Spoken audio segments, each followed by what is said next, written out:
Hey, this is Rick Casalge from exercisesforinjuries.com. I want to welcome you to another interview, and today I'm interviewing Amy, and I'll get Amy to introduce herself. Hi, Rick. Thank you so much for having me on today. I really appreciate you taking the time to talk with me. My name is Amy Lewis. I am a fitness and nutrition expert here in Killington, Vermont, the beautiful Green Mountains. I've been involved with gut health for 20 plus years, and it's really a passion of mine to help people to really get to the bottom of those issues and help them to live life to their fullest. I really enjoy living here in Vermont with my two children. They're 13 and 9, and my husband. We really have a wonderful time. It's really a resort area, so we get to have a lot of fun, live a healthy lifestyle, and that really helps to keep us all healthy. So thanks again for having me on. I'm really looking forward to talking with you. Awesome. So we've talked before. We've met, and we've talked about your background and what you've kind of specialized in. And the topic that we got talking about was bloating. So I wanted to bring you on and do this interview and get a little bit more insight on bloating, so it can end up helping the readers and viewers and listeners at exercisesforinjuries.com. So I wanted to start off with the simple question of what is bloating. Absolutely, and that's a great question. A lot of people get confused. Am I feeling bloated? Do I just have belly fat? Why can't I close my jeans? So that's a really terrific question. What is belly bloating? Belly bloating is a condition where the abdomen feels full and tight. Often it happens after we eat. It might be right away, depending how sensitive your system is. My system is super sensitive, so if I eat certain things, my stomach just bloats up with gas and it feels really swollen and I can't close my pants. So there's lots of ways to avoid that. But that's really what happens. The abdomen gets distended.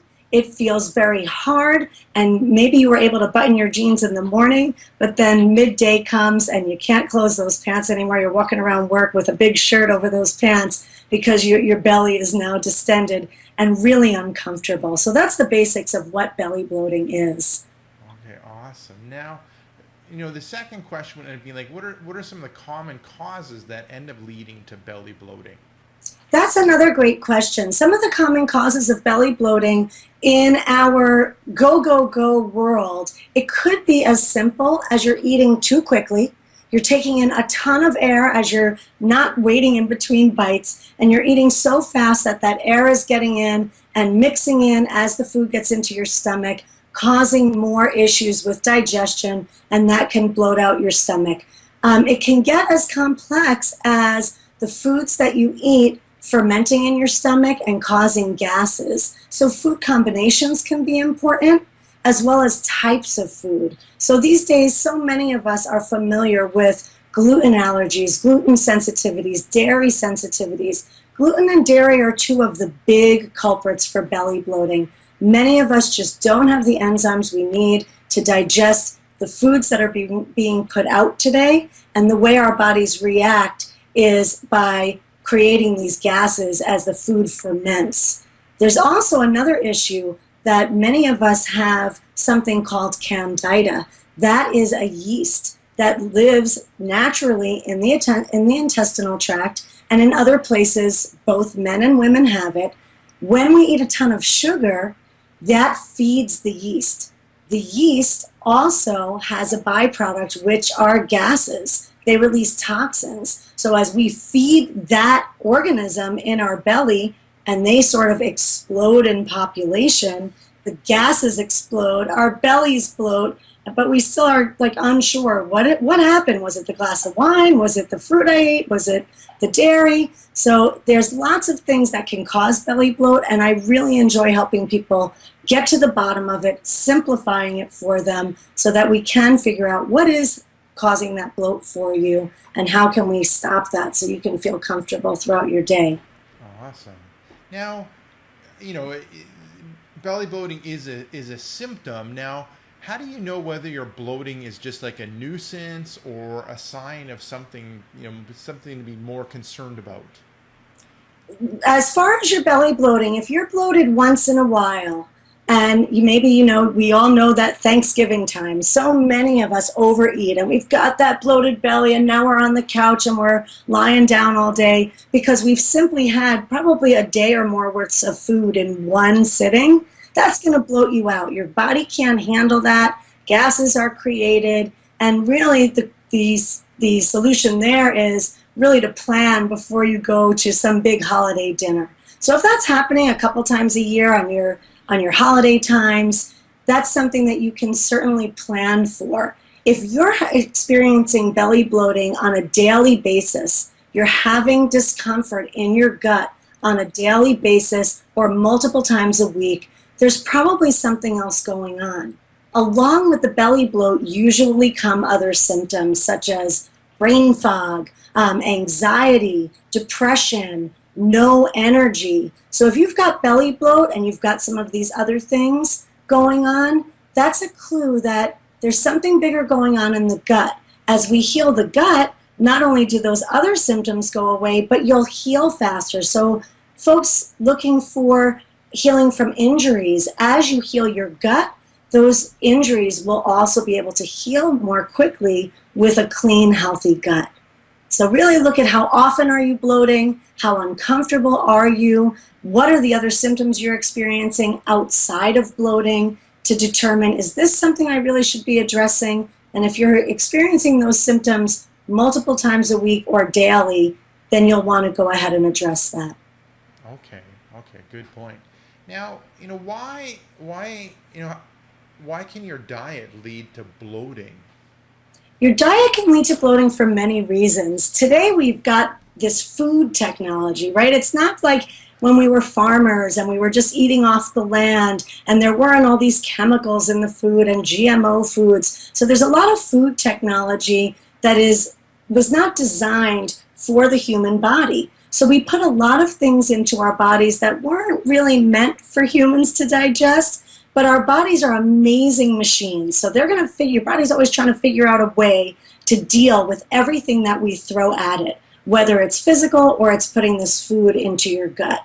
Your gut is a complex system. So as you put foods in or non-foods, your body's going ahead to deal with those. We have enzymes that help us break down those foods. As we age, some of those enzymes lessen. So we don't have the same tools within our systems on their own to go ahead and digest the foods. So we'll want to move from those processed foods. Sugar is a huge culprit, and you've got to really be a detective to look for that sugar. It's not always called sugar, but that's a big culprit of causing belly bloat. So you want to move to more clean eating, foods that if we didn't live in this technological age, we would eat. So you shop on those outsides of the grocery store and you really look for things with not only without sugar, but without the sugar substitutes. There are other ways to feed that sweet tooth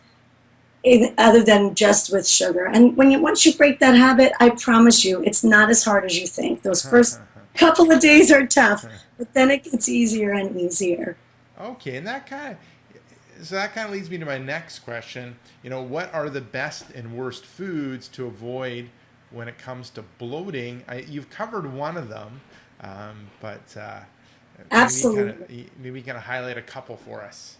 Terrific. So let's look at the best foods to avoid belly bloating. So we'll start positively, look for solutions. So you really want to have a lot of protein.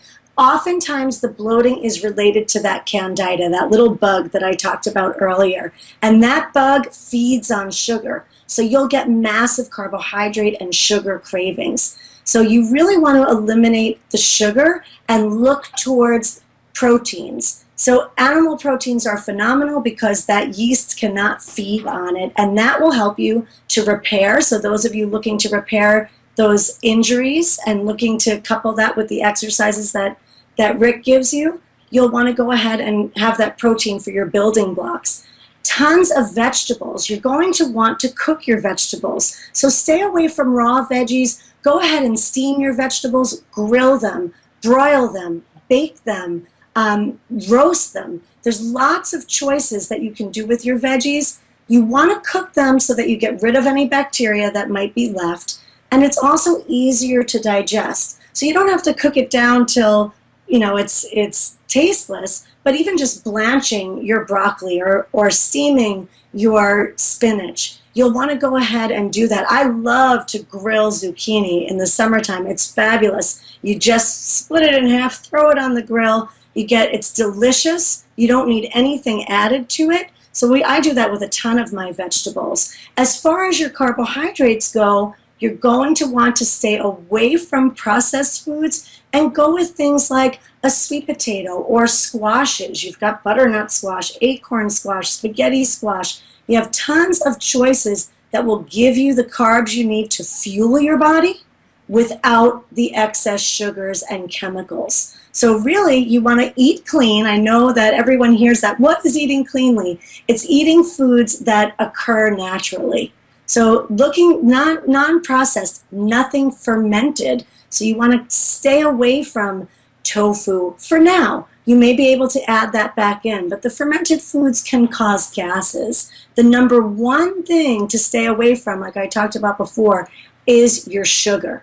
You'll also want to stay away from caffeine. And I know that that's so hard for people because when they have this belly bloat, they're often exhausted. So I know when I was struggling with all of these issues, I was so tired that the first thing I would do would be to drink coffee. And then I wasn't eating, I was drinking coffee. I didn't want to eat because my belly hurt, but then I'm hungry. So what happens? I have a sugar craving. So now I'm eating chocolate and drinking coffee, causing belly bloat, feeling sluggish, getting anxious. So you cut out the sugar, you cut out the caffeine, you replace that with the foods that are really going to fuel your body. And before you know it, your energy levels will be skyrocketing and that brain fog will disappear. And that's really a great way to approach it. So start small, cut out that sugar, and look at your proteins. So not your deli meats, but go ahead and get some chicken, some steak, some pork, whatever you like, eggs, throw it on the grill. The eggs you won't throw on the grill, but throw it on the grill. Make it super easy for yourself. Steam up some vegetables, and then I throw my baked potatoes right on the grill. I grill everything, personally. In the summertime anyway. So those are some things to avoid, some things that you can replace. Your energy levels will rise as you cleanse your gut. Absolutely will happen. Awesome. Great info.